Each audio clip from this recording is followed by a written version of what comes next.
Assalamualaikum warahmatullahi wabarakatuh. Perkenalkan, saya Siruniati Nuraulia Zikra dari kelas 3B Administrasi Negara Politeknik Negeri Pontianak. Pada kesempatan kali ini saya akan mempresentasikan bab 5 Sistem Pembinaan Karir mata kuliah Sistem Administrasi Kepegawaian yang diampu oleh Bapak Sulaiman Sos MSI.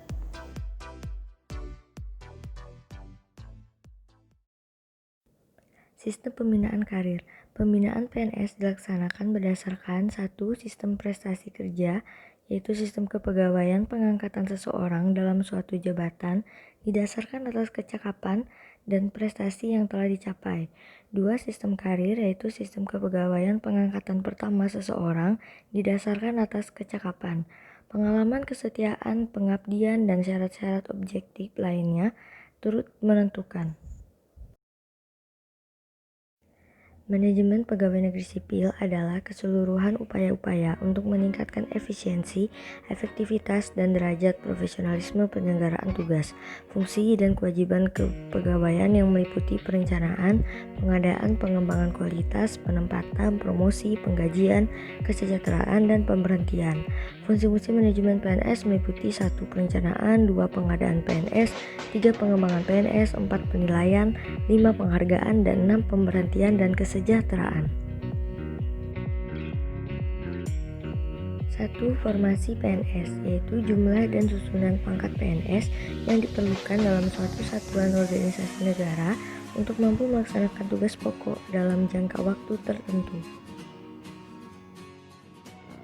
A. Tujuan formasi. Tujuan formasi adalah agar dalam satuan organisasi negara dimaksud dapat mempunyai jumlah dan mutu pegawai sesuai dengan beban kerja yang diperlukan.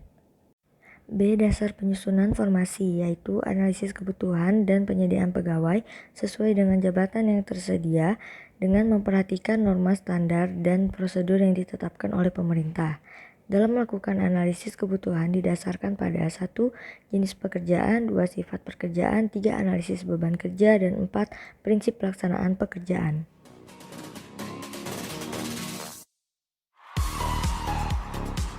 C. Jenis formasi PNS. Jenis formasi PNS terdiri dari 1. Formasi PNS pusat, 2. Formasi PNS daerah yang terdiri dari A. Formasi PNS daerah provinsi, B. Formasi PNS daerah kabupaten, C. Formasi PNS daerah kota. D. Penetapan formasi PNS. 1. Formasi PNS pusat, yaitu setiap tahun anggaran ditetapkan oleh Menteri yang bertanggung jawab di bidang pendayagunaan aparatur negara setelah mendapat pertimbangan Kepala BKN. 2. Formasi PNS daerah, yaitu pemerintah daerah provinsi atau kabupaten atau kota setiap tahun anggaran ditetapkan oleh kepala daerah masing-masing setelah mendapat persetujuan tertulis Menteri yang bertanggung jawab di bidang pendayagunaan aparatur negara berdasarkan pertimbangan Kepala BKN. Yang kedua, pengadaan PNS, yaitu proses kegiatan untuk mengisi formasi yang lowong mulai dari perencanaan, pengumuman, pelamaran, penyaringan, hingga pengangkatan menjadi PNS. Lowongan formasi disebabkan oleh 2, yaitu adanya PNS yang pensiun, berhenti, dan meninggal dunia, dan adanya perluasan organisasi pemerintah. A. Pengumuman. 1. Harus diumumkan seluas-luasnya melalui media massa yang tersedia dan atau bentuk lainnya yang digunakan. 2. Pengumuman tersebut harus dilakukan paling lambat 15 hari sebelum tanggal penerimaan. 3. Dalam pengumuman harus dicantumkan A. Jumlah dan jenis jabatan yang lowong, B. Kualifikasi pendidikan yang dibutuhkan, C. Syarat yang harus dipenuhi oleh setiap pelamar, D. Alamat dan tempat lamaran ditujukan, E. Batas waktu pengajuan surat lamaran, F. Waktu dan tempat seleksi, dan lain-lain yang dianggap perlu. B. Persyaratan. Syarat yang harus dipenuhi oleh setiap pelamar adalah sebagai berikut.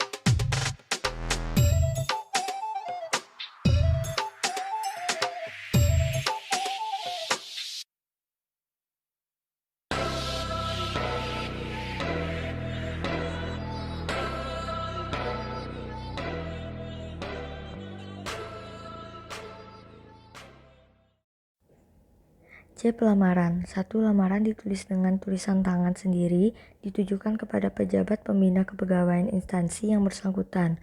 2. Dalam surat lamaran harus dilampirkan fotokopi STTB atau ijazah yang telah disahkan oleh pejabat yang berwenang, kartu tanda pencari kerja dari Depnaker atau Disnaker, dan pas foto menurut ukuran dan jumlah yang ditentukan.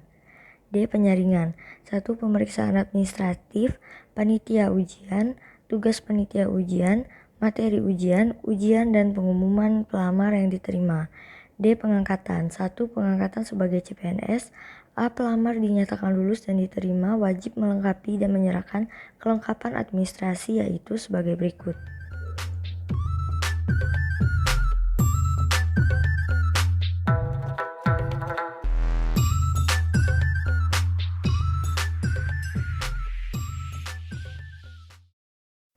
Dua. Golongan ruang. Golongan ruang yang ditetapkan untuk pengangkatan sebagai CPNS pada saat melamar memiliki dan menggunakan ijazah yang dimiliki adalah sebagai berikut. B. Ijazah lain yang setara dengan ijazah dokter, apoteker, S2 adalah ijazah yang dikeluarkan oleh PT yang bobot untuk memperolehnya setara dengan ijazah dokter, apoteker, S2 yang penetapan kesetaraannya dilaksanakan oleh Menteri yang bertanggung jawab di bidang pendidikan nasional. C. Ijazah yang diperoleh dari sekolah atau perguruan tinggi di luar negeri hanya dapat dihargai apabila telah diakui dan ditetapkan penyetaraannya dengan sekolah atau perguruan tinggi di Indonesia yang ditetapkan oleh Menteri yang bertanggung jawab di bidang pendidikan nasional.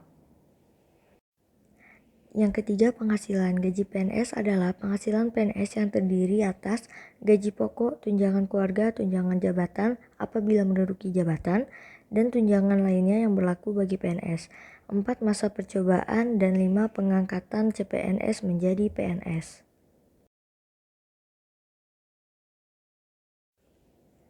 3. Pendidikan dan pelatihan PNS. Pendidikan dan pelatihan PNS adalah upaya yang dilakukan bagi PNS untuk meningkatkan kepribadian, pengetahuan, dan kemampuan sesuai dengan tuntutan persyaratan jabatan dan pekerjaannya. A. Pengertian diklat PNS. Upaya yang dilakukan bagi PNS untuk meningkatkan kepribadian, pengetahuan, kemampuan sesuai dengan tuntutan persyaratan jabatan dan pekerjaannya. B. Tujuan umum diklat. Meningkatkan pengabdian, mutu, keahlian, dan keterampilan, menciptakan adanya pola pikir yang sama, menciptakan dan mengembangkan metode kerja yang lebih baik, dan membina karir PNS. 1. Tujuan diklat jabatan. Meningkatkan pengetahuan, keahlian, keterampilan, dan sikap, melaksanakan tugas jabatan secara profesional yang dilandasi dengan kepribadian dan etika PNS, menciptakan aparatur yang mampu berperan sebagai pembaharuan dan perekat persatuan dan kesatuan bangsa, menciptakan kesamaan visi dan dinamika pola pikir dalam melaksanakan tugas pemerintah, umum, dan pembangunan. 2. Sasaran diklat yaitu terwujudnya PNS yang memiliki kompetensi yang sesuai dengan persyaratan jabatan. 3. Jenis dan jenjang diklat PNS. Jenis diklat dibagi menjadi 2 yaitu diklat prajabatan dan diklat dalam jabatan. Diklat dalam jabatan dibagi lagi menjadi beberapa. Yang pertama diklat kepemimpinan. Yang kedua diklat fungsional yang diperuntukkan bagi PNS yang akan atau telah menduduki jabatan fungsional tertentu. Dan yang ketiga diklat teknis diperuntukkan bagi PNS yang membutuhkan peningkatan kompetensi teknis dalam pelaksanaan tugasnya. 4. Penilaian PNS yaitu A. Daftar penilaian pelaksanaan pekerjaan atau DP3, B. Pengujian kesehatan PNS. 5. Penghargaan yang telah memenuhi kewajibannya sebagai PNS dan memenuhi syarat yang ditentukan dapat diberi penghargaan atau kepercayaan berupa kenaikan pangkat PNS, pengangkatan dalam jabatan struktural atau fungsional, dan Satya Lencana Karya Satya. Baiklah, sekian presentasi yang dapat saya sampaikan. Mohon maaf jika ada kesalahan kata. Terima kasih atas perhatiannya. Saya ucapkan wassalamualaikum warahmatullahi wabarakatuh.